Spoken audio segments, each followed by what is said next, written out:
Hey, what's up, you guys? Rasati out here in Singapore. Glad to be back. Happy to be talking about all the things that I always talk about. But more than that, I'm actually really grateful for celebrations like Mother's Day and Father's Day because it is another day that we are purposely, intentionally directed to pay attention to our parents or our father figures or our mother figures in our lives. Um, to remember what kind of an impact we have on the people around them, to be appreciative of all the people who have taken time, spent energy to help us grow, support us through our journeys. Maybe some of them were tough characters and it was tough love that shaped us, and sometimes maybe it was the best that they could do at the time. But I think it's really important to kind of consider it from their point of view because I definitely had the opportunity to do just that when I did an interview with Rihanna Youssef of Own Your Breath and The Eclectic Space because she wanted to do a Breakfast with Rihanna episode where we talked about motherhood, the good, bad, and the ugly. And honestly, everything I said about motherhood can definitely be said the same for fatherhood. And I want to kind of tackle both of those issues today. Um, Obviously, as a parent, everybody and their mother is going to come in with their ideas, their 2 cents, their beliefs on how to raise a child. Now, as much as there are books on how to raise children and spare the rod, spoil the child, homeschooling, no co-sleeping, stuff about bottle feeding versus breastfeeding. Like there's so many theories out there. But what they don't prepare you for is how to just tune into your child and understand who they are as a person because believe it or not, they have their own personalities. They have their own way of doing things even at the tender infancy stage.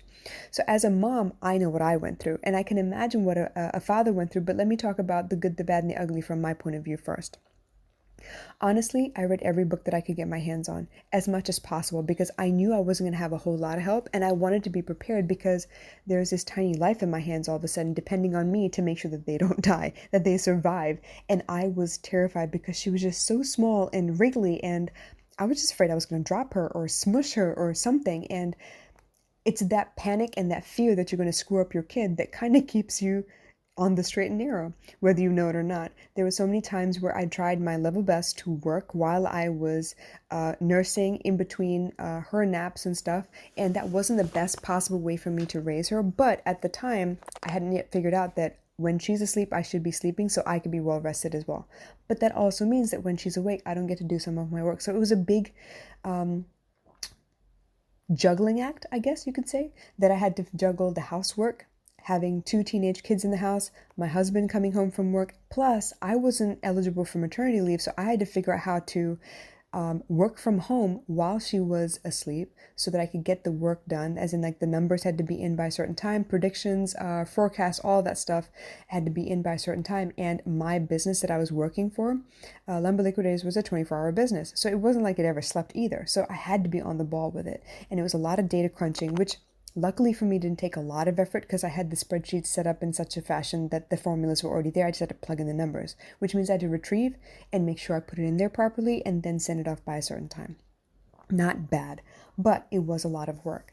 Now, there are so many things that go into raising a child, especially in the first year itself. A lot of things depend on their sleep cycle, and it really depends on them. You can try and train them, but at the same time, they're basically training you because you have to figure out what each of the cries mean. You have to figure out, what they prefer, whether they can take a bottle or not. My baby girl latched on very well, and I was able to breastfeed, but there were days where I had no choice but to give her a bottle because I wasn't there. I had to run in for a meeting or something crazy like that. So she had to find a way to calm down enough to be able to feed from a bottle at someone else's hand because I wasn't there.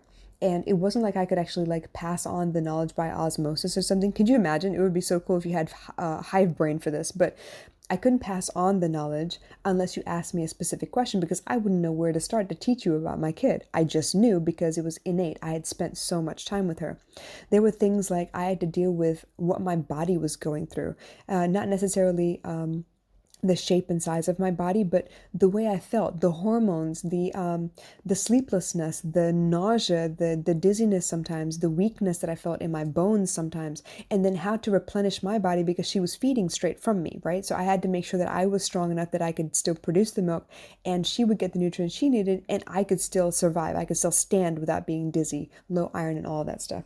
So it was definitely a struggle and it was definitely difficult. There were some days where she would cry and cry and cry, and for some reason, because I was exhausted, I was not paying enough attention where I could pinpoint what the hell she was crying about, and I would just get so frustrated and angry. There were some days where she would not sleep. She just could not sleep, and I couldn't figure out why. And I didn't know where to begin because I myself was tired. And a lot of, as I'm saying this, I'm realizing a lot of my problems came from me being tired and not being able to think straight. The other thing is, what does it mean when you give your child to somebody else to take care of for a little while? I had a lot of separation anxiety with my kid. I did not feel comfortable giving her to anybody else because it was like, I don't want her to bond with somebody else because then she would lose a bond with me, right? And I was telling myself all kinds of craziness, but I was literally scared to the point that people would make fun of me and say, oh, well, have you even cut the cord yet? Because you just will not let your kid go, will you? And I'm like, no, I'm happy right here, thanks. So it was a lot that I had to consider and a lot of adjustments because the person I was before, while I was pregnant, and the person I was postpartum after having given birth was very different. I was super protective of this kid. I did not want her out of my sight. I didn't trust anybody with anything. I mean, my son would ask if he could hold the baby, and I was like, I don't know if you can. She's really small. I don't think you could do it because I was afraid. And then how could he, this young kid, be able? I was being dumb. Okay. But I was also having a little bit of separation anxiety and my ego was playing tricks on me. And yeah, I wasn't ready to let her go to anybody. I wanted to do everything by myself and I wanted her to depend on me solely. And that's part of the reason I think that I was so exhausted all the time. Now, there are many moments that I was so pleased and so proud of. I got to be there for her first steps, her first words, giving her a bath, teaching her how to eat, solid food slowly, experimenting with mushy food. I mean, they were all quite the experiences. And then every time she giggled and every time her hair would get a little bit closer to being long enough to, to pull into a ponytail or something like that, I would get so excited. There was so much joy in all those moments. And then so much heartache and so much pain and so much trauma and worry and anxiety. It was a roller coaster of emotions. Now, as a mom, I understand that there is a lot to adjust to and there is a new persona that you have to take on. And it is very, very easy to get caught up in the fact that everyone wants to come visit all of a sudden, but not because you exist, because your baby exists. It's very, very hard on the self-confidence levels. It's very, very hard on your relationships with your family members and even your spouse because suddenly you can't tell if they want you or if they want the baby because obviously the baby's with you. And I had a tough time battling that a little bit. It's not to say that I was jealous of the baby, but I was so used to people coming to me because they wanted me rather than coming to me to hold this little chubby baby that was in my arms because it was just the most adorable thing ever. I was happy and I was sad at the same time, and that was a lot to juggle in and of itself. Now, let's switch gears and talk about dads for a minute because I think dads are crucial in life. And unfortunately, my dad was barely there. And because I'm divorced, my husband is not there either. Now, it's not that I'm saying that he can't be there, but he doesn't put in the effort either. And neither does my dad. And I'm one of those people that believes firmly that a parent is a person who's been there. Maybe not the best person ever. Maybe he doesn't, he isn't perfect and he makes mistakes and he fails a couple of times, but he always shows back up. That's the kind of person I would consider a parent. The person who shows back up every time. Because I want someone who knows your scratches every time you've had an injection. You need to be able to want to be a part of the journey. The dirty diapers where the diaper is just one size too small all of a sudden because you didn't notice the growth spurt, and the next time they poop it's all the way up their back and outside of the diaper itself. Like, I want somebody who understands all that because they were there for it. And honestly, my husband wasn't. He was happy to be the fun parent and to take naps with the baby, but outside of that, he wasn't the one to wash her up or to clean her up or change her diapers or feed her, none of that. And that's okay. That's the kind of person he was. And I didn't force him to do any of those things. It's It's a fact that I let him be who he was. I didn't demand that he do anything specific, mostly because he wasn't ready to get pregnant anyway. But that's another story. But from a man's point of view, I can only imagine how left out they may feel. Suddenly you have this little tiny life that is dependent on both you and the mother. But the mother's body is equipped to be able to feed the child, and the baby knows the mother's smell very, very well because of that skin to skin contact that they have and this bond that they have that can't be replicated. So, you physically being present a lot really adds to the bonding between you and the baby. So I can imagine where a man would feel out of place or useless almost, because what else are they there for besides to lend an extra pair of hands? They can't really take over feeding from you unless the baby's being fed by a bottle. They can't do the things that a mother can, but they can try and be an extra body around. They can find a way to be present in as many situations as possible because they too need to be bonded to the child. A lot of times I got looks from my husband like, well, what do you need me for then? You seem to be handling all of it by yourself. So he would find a way to get himself occupied with other things instead, so that even when I did want to ask him for help, he was nowhere to be found. And I realize now, looking back, that I contributed to that. I contributed to it because I did everything by myself so completely, and I was so determined and bullheaded that I didn't leave much space for him to be able to step in and help out at all.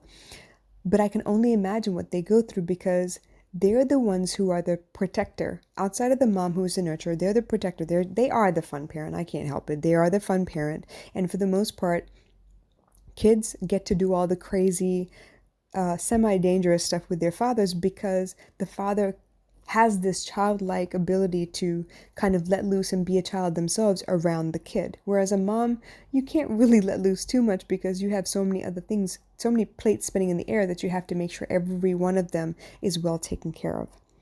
I don't know how fathers do it, mostly because I haven't really seen an example of a good father around most of my life. But I can only imagine what they might feel when the baby is very well bonded to the mother. In all actuality, if I'm dreaming out loud here, I would love to see a situation where both parents are best friends and they share all responsibilities in a relationship together, where there is no gender role, as in the man takes out the trash, the woman stays in the kitchen, like none of that. I look forward to seeing an example of a husband and wife where both are capable of doing all jobs in the house, and when they need help, they're able to ask for help and the other one take them seriously and attend to what needs to be attended to. There is no ego, there is no this job is better than that job. If you need help, you need help, and maybe some nights you need a break and you want to just cut loose, and so you call in your tag team partner so they can come in and help you out. Ideally, that's what I would love to see, and I hope I live to be able to see that in person one day. But until then, I salute all the fathers who do their level best to keep contact. Maybe you are in a blended family situation. Maybe you have your family and your wife has divorced you and they have their own family, but you do your best to stay in touch. You call, you message, you do your best to visit whenever you can. If you're in different states or different countries, maybe the best you can do is do a video call. You keep in touch doing social media. But even with that being said, I would love to know that, there is a consensual agreement between both parents that anything that you tell your kid is not to poison one parent against the other, but more than anything to support each other as you would if you were still married. Because in the end, poisoning the kid only backfires later, because you're teaching the kid that backbiting is an okay thing to do, that, talking crap about people is acceptable and it's normal in every family, which it should not be. It is becoming normal, and I hate that, but it should not be. And I'm hoping that for all the fathers out there that know all the skin knees and bruised elbows, know all the places where they missed the curb on their bike and fell head over heels over their handlebars every time your kid got the wind knocked out of them because they fell from something or they climbed too high on something and got scared. All of those things. I want to hear more stories of fathers who know all of those stories because they were physically present. To be able to have inside jokes with the mom because you know the kind of kid you have together and the kind of antics they get up to, and you know that Deep down inside, they're just exploring their world, and the best you can do is teach them how to land safely and teach them how to get back up again once they do fall, so that they know that there are at least two people out there that are willing to go to bat for them, defend them when they feel that they are being treated unjustly, and to come to their aid and support them as they learn to pick themselves up. Because that's how you teach a child in the future. That's how you teach a child to be prepared for adulthood. They need to know what support really looks like. They need to know what it really means when you say, I love you. It's not just 3 words. It is a feeling. It is a culture that we need to recultivate. And as beautiful as all the advertisements seem to make family life appear to be, it's not always a bed of roses, and we know that. There's going to be knockdown, drag-out fights. There's going to be a lot of doors slamming and things thrown across the house. There's a lot of, random slapping, I'm sure, which I hope isn't the case, but I know better than to assume that it isn't. But in the midst of all that chaos, I want to know that all of this happens because you love and you care so much that your pride was hurt sometimes, that your ego was bruised sometimes, and you really wanted at the end of the day to make sure that whether the kid likes or respects you or not, they know beyond the shadow of a doubt that you love them. They know that you would sacrifice everything to make sure that they actually had a chance to smile and laugh every single day, because that is what parenthood is about. It took me a long time to understand that I had to let go of everyone else's expectations of what my parenting should be like and start looking at my kid and understanding, you know what? Nothing else matters more than how my kid sees me, how they feel about me. Are they scared of me? Are they worried about whether I'm going to yell at them next? Or do they understand everything that I'm teaching them? Do they understand that I'm trying to keep them as independent as possible, the ability to think and question things, the ability to try their own way first, and then to troubleshoot and find a better way if their own way doesn't work the first time? I want them to be in a position to be able to think for themselves, because one day I won't be there to dust them off and to cheer them on as they step back up after they've fallen. And I need them to fall as many times as possible while I'm around so they can get used to the feeling of getting back up. So, to all of the parents out there, moms, dads, single parents pulling double duty, grandparents who step in to help out, aunts, uncles, family friends, big brothers, everybody. Because I firmly believe it takes a village to raise a child, but every one of you who contributes in some way to build a child's self-esteem, to build their loving and supported view of the world so that they feel safe enough to be themselves at all times, thank you. Thank you from the bottom of my heart for putting in the effort, for paying attention to what it is that a child needs most. And a lot of times it's a contrast thing. I didn't have this, so I'm going to make sure you have it. I didn't get this, so I'm going to make sure you have it. I'm suffering from anxiety and separation and abandonment issues. And so because I'm still trying to fix it at my age, I'm going to try my best to make sure you don't have to fix issues like this when you get to be my age. That you are whole now and that you remain whole regardless. All of these little lessons mean the world to a child, because I would rather my child be busy living and learning and exploring rather than trying to make sense of a world that seems cruel and unyielding to them at a young age.